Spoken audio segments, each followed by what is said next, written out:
Here we're going to write each percent as a fraction and a decimal. Use the backslash symbol for the fraction bar.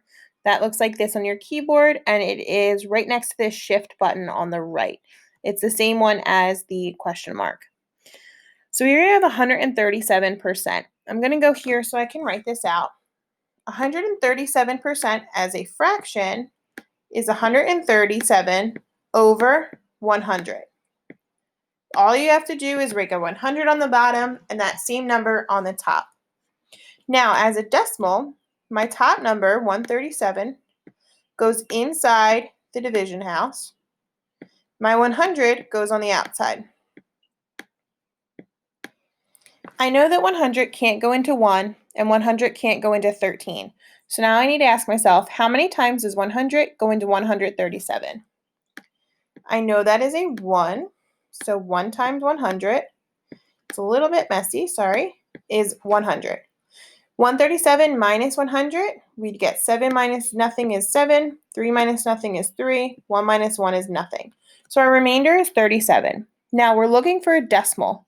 So I need to write a decimal point here and another one in my answer. And I'm going to extend this line out.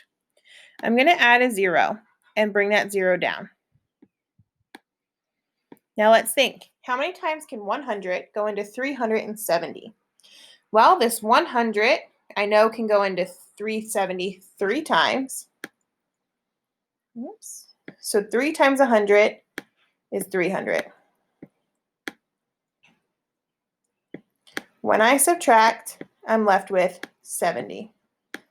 Don't mind how messy that is. I need to add one more 0 here and bring it down. When I bring this down, I have 100 going into 700, and I know that's 7 times. So 700 minus 700 gives me nothing. So I'm finished. 137 over 100 is the same as 1.37. So when I go back to my slideshow, I have 137 over 100. And, oops, if I can get it down to the decimal part, I've got 1.37. You're going to do the same thing for all of these, and if you notice, my decimal point is scooching over 2 places to be 1.37 because I need that 37 in the hundredths place.